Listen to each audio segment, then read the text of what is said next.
কিছু শখ বা ইচ্ছে পূরণ করতে গেলে পরিস্থিতিকে একটু সময় দিতে হয় বা একটু ধৈর্য ধরতে হয়। কেন এই কথাটা আজকে হঠাৎ বলছি সেটা তোমরা পুরো ভিডিওটা দেখলেই বুঝতে পারবে। এই ভিডিওটা ছিল অনেক দিন আগেকার, এখন তোমাদের সাথে শেয়ার করছি। হ্যালো সবাইকে, আমার ছোট্ট একটি ব্লগে তোমাদের স্বাগত। আজকে ভিডিওটা এভাবে শুরু করলাম কারণ আজকে কিছু কথা তোমাদের সাথে শেয়ার করব।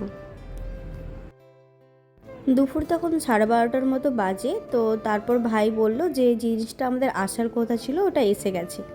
তো সেদিন আমার হাজব্যান্ডও বাড়িতে ছিল, তো সবাই একটু হেল্প করে দিচ্ছিল, আর এখানে সঞ্জুও ছিল, তো হাতে হাতে একটু ধরে দিচ্ছিল।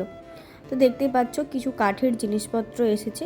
তো এই জিনিসগুলো অর্ডার দেওয়া ছিল, আজকে এটা ডেলিভারি করে দিয়ে গেল। এবার কী কী আছে চলো তোমাদের সাথে একটু একটু করে শেয়ার করি।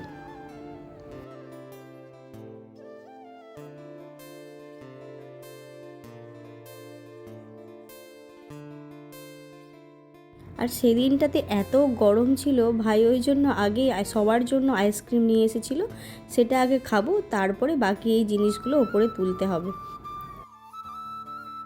এবার চলো তোমাদের বলি এই কথাটা কেন বললাম। এই যে লোহার খাটটা দেখতে পাচ্ছ, এই খাটটা আগে এই রুমটাতে ছিল। আসলে যখন ঘরবাড়ি আমরা তৈরি করি তখন একটু একটু করে অনেক কিছুই শখ হয়, এটা করব ওটা করব, অনেক কিছু ইচ্ছেও থাকে, কিন্তু সেটা পূরণ করার সবসময় তো আর পরিস্থিতি হয় না।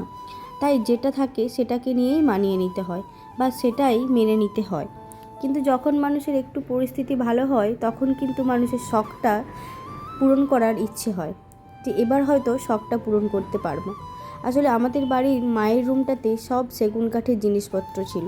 তো সেই অনুযায়ী ভাইয়ের ওই বড় রুমটাতে আমার তো বরাবর ইচ্ছে ছিল, ভাইকে বলতাম একটা খাট নিবি, বেশ কাঠের সুন্দর দেখতে হবে, কি বরাবরই আমার কাঠের খাটের উপর বেশ শখ।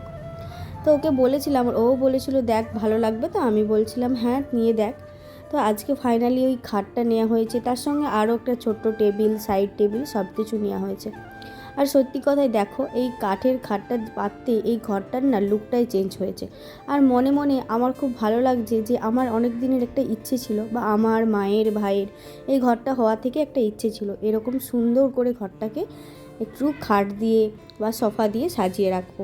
আর তোমরা জানিও তো কেমন হয়েছে খাটটা, আমার খুব পছন্দ হয়েছিল, তাই ওকে এটাই নিতে বলেছিলাম। আর ও আমাদের তিনজনের পছন্দেই বেশ ঘরটা সুন্দর সেজে উঠেছে। তাই বলেছিলাম একটু ধৈর্য ধরেছি বলেই হয়তো আজকে এই শখটা পূরণ হয়েছে। সেদিন লোহার খাটটা পেতেছিলাম আর বলেছিলাম একদিন তো হবেই এই ঘরটাকে একটু সাজিয়ে রাখবো। চলো তোমাদের সাথে এটাই একটু শেয়ার করার ছিল, দেখা হচ্ছে আবার একটা অন্য ভিডিওতে।